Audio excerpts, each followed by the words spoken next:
Tripura Rahasya, Chapter 7. Knowing the truth is easy. Living it is the real challenge. At the end of Chapter 6, Hemachuda received the final piece of the teaching on faith. He understood that faith is not blind belief, but the willingness to trust what he had glimpsed, to water the seed of recognition, to let it grow into full realization. He understood that dry polemics lead nowhere, that effort is essential, and that God is pure intelligence, the awareness in which all things appear. But he still had practical questions. He was a man of action, a prince who had spent his life doing. He needed to know not just what to believe, but what to do. How does one actually worship this formless intelligence? What practices lead to realization? And what is the role of grace, of destiny, of individual effort? Now in Chapter 7, Hemalekha answers these questions. She lays out the complete path from the first stirring of faith to the final realization of the self. She explains the three kinds of worship, the role of devotion, and the power of surrender. And she reveals the secret. The highest good is not achieved by effort alone, nor by grace alone, but by the meeting of the two. The Royal Palace. Days have passed since Hemachuda's last conversation with Hemalekha. He has been sitting with the teachings, letting them settle. Now he returns to her with new questions. My dear, I have been thinking about what you said, about faith, about effort, about God as pure intelligence. I understand it, I think. But I need to know more. How does one actually do this? How does one worship pure intelligence? How does one practice? What are the steps? You spoke of surrender. You spoke of devotion. You said the last method, loving dedication of oneself, is the best. But what does that mean in practice? How does a king, a husband, a man caught in the world practice this? This is the question of the earnest seeker. Hemachuda has moved beyond philosophy. He wants practice. He wants a path he can walk. He wants to know what to do. Hemalekha's answer is precise, practical, and complete. My prince, these are good questions. The path is not vague, it is precise. Let me explain it to you clearly. There are three approaches to God. They are not separate paths, but stages on a single journey. The first is worship to overcome troubles. A man is afflicted. He suffers. He prays for relief. This is natural.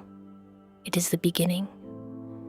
Even the saint begins here, though he does not end here. The second is worship to gain wealth, power, pleasure. A man desires something. He prays for it. He offers devotion in exchange for fulfillment. This, too, is natural. It is the next step. The soul begins to understand that something beyond itself can grant what it seeks. The third is loving dedication of oneself. This is different. Here, the devotee does not ask for anything. He does not seek relief from suffering. He does not seek wealth or power. He seeks only God. He loves God for God's own sake. He surrenders not to get something, but because surrender itself is the highest good. This third way is the best. It is the surest. It leads directly to the goal. This is the first teaching of Chapter 7. Worship evolves. It begins in fear, moves through desire, and culminates in love. The first two stages are not wrong. They are natural.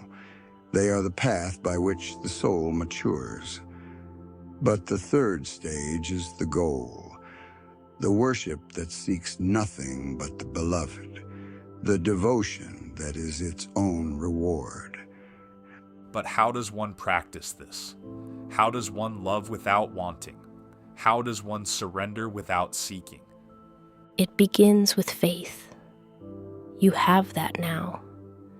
It grows through practice, and it flowers in grace. Let me give you an example. In practical life, a chief who is entreated by a man in trouble will grant him relief. But the man is not helped if he has not shown proper attention to the patron. Service born of ambition bears limited fruits according to its intensity. But devoted service with no ulterior motive, that is different. A human master may take long to recognize unselfish work. But God, the Lord of the universe, the dweller in our hearts, knows everything. He sees the heart. He knows the devotion. And he responds. What about destiny? People say that one cannot escape what is written. Is devotion stronger than fate? The notion that one cannot escape destiny applies only to weak-minded and senseless people. Yogis who practice control of breath conquer fate. Even fate cannot impose its fruits on them. Destiny seizes and holds only the senseless. Conforming to and following nature, destiny forms part of nature. Nature itself is only the contrivance for enforcing God's will. His purpose is always sure and cannot be prevented. Its edge can be blunted by devotion. If it is completely scorched by devotion, it becomes powerless. This is the second teaching of Chapter 7. Devotion is more powerful than destiny. Destiny is not an iron law. It is the momentum of past actions, the force of habit, the tendency of the mind to repeat itself. And devotion, sincere, selfless, unwavering devotion, burns through this momentum. It scorches the seeds of karma. It renders them powerless. So devotion is more powerful than destiny? Yes. Just as a fire can burn a seed before it sprouts, devotion can burn the seeds of destiny before they bear fruit. Think of the sage Markandeya. He was destined to die at 16, but his devotion was so intense, so pure, that Siva appeared and overturned that destiny. The boy who was fated to die lived forever as a 16-year-old. This is the power of devotion. It does not erase destiny. It transforms it. It burns it. It makes it powerless. You have spoken of God as pure intelligence, but the scriptures describe God with form, with faces, with eyes, with arms. Which is true? Both are true, my prince. But they are true at different levels. The ultimate truth is that God is pure intelligence, absolute consciousness, the awareness in which all things appear. This is the formless, the unmanifest, the transcendence. But not everyone can grasp this directly. The mind that is accustomed to forms, to images, to concrete things, such a mind needs a door, a point of entry. For such minds, God appears with form. And because God is compassion itself, he takes whatever form the devotee can love. This is the third teaching of Chapter 7. The formless and the forms are not separate. The ultimate truth is formless, but for those who cannot grasp the formless directly, God appears in form. And these forms are not illusions. They are the formless, appearing as form for the sake of love. So the forms are real? When someone worships Vishnu or Siva or the goddess. They are not worshiping an illusion. They are worshiping the one who appears in that form. The form is not separate from the formless. It is the formless appearing as form for the sake of love. Think of the ocean. The ocean has no shape. But when it appears as a wave, the wave is not separate from the ocean. It is the ocean taking shape for a moment. Similarly, God is the formless ocean. The forms of worship are waves on that ocean. They are not separate from Him. They are Him appearing for the sake of the devotee. Then how should I worship? Should I worship the formless, or should I worship a form? Worship in whatever way draws you closest to the self. If you can rest in pure awareness, aware of nothing, yet aware, that is the highest worship. That is the worship of the formless. But if your mind needs a door, choose a form that speaks to your heart. It can be Vishnu, Shiva, the goddess, the sun, the moon, any form that awakens love. Worship that form with all your heart. Love it. Surrender to it. And in time, the form will lead you to the formless. This is the secret. The path of form is not inferior. It is simply longer, but it leads to the same place.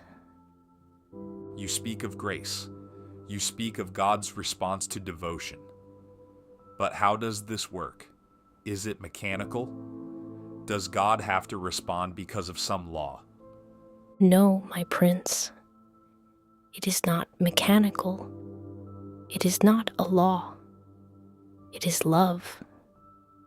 Think of a mother and her child. Does the mother respond to the child's cry because of a law? No. She responds because she loves. Her love is her nature. She cannot do otherwise.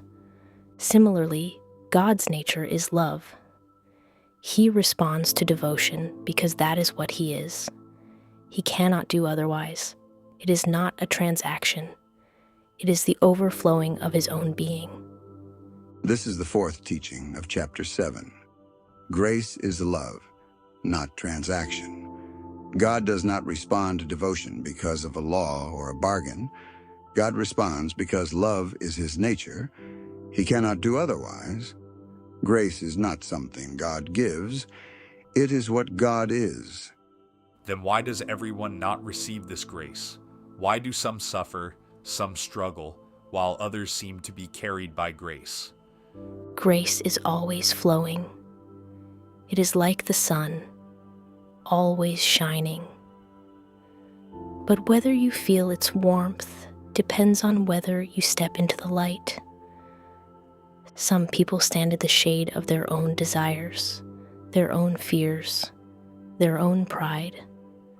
They are in the light of the sun, but they do not feel it because they have turned away. They have covered themselves. Grace does not choose some and reject others. Grace is always there. It is we who choose whether to receive it. How does one receive it? How does one step into the light? By devotion, by surrender, by turning toward God instead of away. When you turn toward God, whether as formless or with form, you are turning toward your own true nature. You are turning toward the self. And in that turning, grace flows. It was always flowing. Now you are in its current. Give me a practice, something I can do, something concrete. I will give you 3 practices. They are not separate. They are one practice, seen from the different sides. First, the practice of faith. Every morning when you wake, remind yourself, I am awareness. I am the self. This body, this mind, this world, all appear in me. Rest in this recognition. not for hours, just for a moment. Let it be the ground of your day. Second, the practice of devotion. Choose a form that speaks to your heart. It can be the goddess, the mother of all. It can be Siva, the destroyer of illusion. It can be Vishnu, the preserver. It can be the formless light you glimpsed in the crystal palace. Whatever awakens love, hold that form in your heart. Love it, speak to it, offer yourself to it. Not to get something, but because love itself is the highest good. Third, the practice of surrender. At the end of the day, sit quietly. Let go of everything. Your efforts, your achievements, your failures, your hopes, your fears. Offer them to God. Say, I have done what I can. The rest is yours. Not in resignation, but in trust. Not in weakness, but in love. These three practices are one. Faith opens the door. Devotion walks through it. Surrender rests in what is found. This is the fifth teaching of Chapter 7. The practice is simple. Faith, devotion, surrender. Not complicated rituals, not difficult austerities. Just turning toward the self, loving the beloved, letting go of everything else. And if I do these, what will happen? The seed you have planted will grow. The glimpses will become steadier. The moments of recognition will lengthen. The knots will untie. And one day, you will find that you are no longer practicing. You are abiding. The practices have become your nature. The self has become what you are. And when this happens, what then? Then you are free. Not free from the world. Not free from experiences. Free from the illusion that you are limited to them. You will still be a king. You will still rule, still act, still love. But you will know that you are not the doer. You will be like an actor in a play, playing the part, but knowing you are not the character. You will still feel pleasure and pain. The body will still experience its joys and sorrows, but you will know that these are waves on the ocean of your being. You are the ocean, not the waves. This is the state the sages call Jivan Mukti, liberation while living. This is what Samvarta had. This is what you can have. This is the sixth teaching of Chapter 7. Freedom is not escape. The realized being does not leave the world. He lives in it, fully, completely, utterly. But he lives without bondage. He acts without attachment. He loves without clinging. He is the ocean, not the wave. He is the mirror, not the image. He is the awareness in which all things appear, untouched by any of them. One more question. You have spoken of effort, you have spoken of grace. Which is more important? Do I need to struggle, or do I simply surrender? Both, my prince. They are not opposed. They are two sides of the same coin. Effort without grace is like trying to swim upstream without knowing where the current goes. You struggle, you exhaust yourself, but you do not reach the ocean. Grace without effort is like floating downstream without steering. You may reach the ocean, but you may also drift into backwaters, into swamps, into places where you do not wish to go. Effort and grace together. That is the path. You make effort. You practice. You turn toward God. And grace meets you. It carries you. It does what you cannot do for yourself. This is the seventh teaching of Chapter 7. Effort and grace are not opposed. They are partners. Effort is the turning. Grace is the current. Effort is the climbing. Grace is the mountain. Effort is the planting. Grace is the growth. Think of a man climbing a mountain. He must make effort. He must put one foot in front of the other, but he cannot lift himself to the summit. The mountain itself must provide the path, the footholds, the air to breathe. His effort and the mountain's grace together bring him to the top. Similarly, you make effort. You practice, you turn inward, and the self, your own true nature, meets you. It carries you. It does what you cannot do. The teaching of Chapter 7 is complete. Let us summarize what Hemachuda learned. 1. There are 3 kinds of worship. Worship to overcome troubles. Worship to gain wealth and power. Loving dedication of oneself. The third is the best and the surest. It seeks nothing but the beloved. It is love for love's sake. 2. Devotion is more powerful than destiny. Destiny seizes only the senseless. Devotion burns the seeds of destiny before they sprout. The sage Markandeya is proof. Devotion overturned his fate. 3. God is pure intelligence. The Creator has no body, no form, no external aids. He is self-luminous awareness, the mirror in which all things appear. The forms of worship are waves on the ocean of his being. 4. Worship can be formless or with form. The formless is the ultimate truth. Forms are the formless appearing for the sake of love. Both paths lead to the goal. The path of form is simply longer. 5. Grace is always flowing. God's nature is love. He responds to devotion because he cannot do otherwise. Grace is like the sun, always shining. Whether we feel it depends on whether we step into the light. We receive grace by turning toward God, by devotion, by surrender.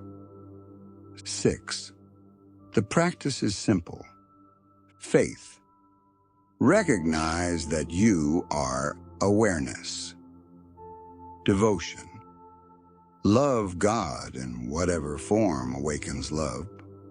Surrender. Offer everything.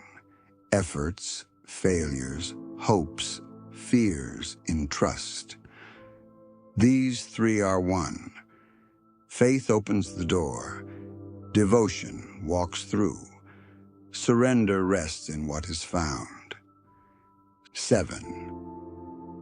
Effort and grace work together. Effort without grace exhausts. Grace without effort drifts. Together, they carry you to freedom. You make effort. You turn. And grace meets you. It does what you cannot do. It refutes the atheistic view that the world arises spontaneously from nature without any creator. It refutes the Sankhya view that the world arises from an unintelligent primordial nature, and it establishes, through reason and scripture, that the universe must have an intelligent creator. The argument for an intelligent creator. The universe is an effect. Every effect has a cause. A pot requires a potter. A cloth requires a weaver. The universe, being the greatest of all effects, requires a creator of infinite intelligence and power. This creator is not like an ordinary artisan. He does not need tools or materials. He creates by his own power, by his own will. The universe is like a picture drawn on the canvas of his consciousness, not separate from him, yet distinct in appearance. The nature of this creator. The creator is pure intelligence, absolute consciousness. He has no body, no form, no external aids. He is self-contained, perfect, needing nothing outside himself. Scriptures describe him in various ways, as Vishnu, as Siva, as the goddess. These descriptions are not contradictions. They are different doors into the same house. The one appears as many for the sake of the devotees who approach him. Surrender to God. Because God is the creator, the sustainer, the destroyer, the only refuge, surrender to him is the highest path. Not surrender out of fear, but surrender out of love. Not to get something, but because surrender itself is the highest good. He with whom God is pleased is endowed with supreme knowledge. By that knowledge, he crosses the ocean of illusion and reaches the shore of freedom. And so, at the end of chapter 7, Hemachuda receives the complete teaching. He understands the three kinds of worship, the nature of God, the role of grace, and the practice that leads to freedom. He has the map. He has the method. He has the faith. Now he must walk. Take a quiet moment and reflect. Where are you on the path? Are you worshiping to overcome troubles? That is natural. It is the beginning. Are you worshiping to gain something? That is natural. It is the next step. Or have you begun to love for love's sake, to turn toward the beloved not to get something, but because turning itself is the highest good? The path is not complicated. It is simple. Faith opens the door. Devotion walks through. Surrender rests in what is found. Effort and grace work together. You make effort. You practice. You turn. And grace meets you. It carries you. It does what you cannot do. In chapter 8, Hemachuda will begin to apply these teachings. He will take the map, the method, the faith, and he will practice. He will learn to rest in awareness, to cut the knots of identification, to abide in the self. But for now, sit with this teaching. Let it work. Let the seed be watered. Let the faith arise. Let the devotion flower. Let the surrender deepen. Thus ends the 7th chapter of the Tripura Rahasya, known as Ascertaining God, the path of faith, effort, and devotion. The prince who came questioning has received the complete path. The teacher who spoke in parables has revealed the way, and the journey from the kingdom of desire to the freedom of the self, has now entered its final phase. If this teaching has touched something in you, let it. Sit with it. Let it work. The faith you need is not something you must manufacture. It is the natural trust that arises when you have tasted the truth. The devotion you need is not something you must force. It is the natural love that arises when you turn toward the beloved. The surrender you need is not something you must achieve. It is the natural letting go that happens when you rest in what you are. Thank you for reading. May faith arise. May devotion flower. May surrender deepen. May you rest in what you have always been. Om Shanti. Shanti. Shanti.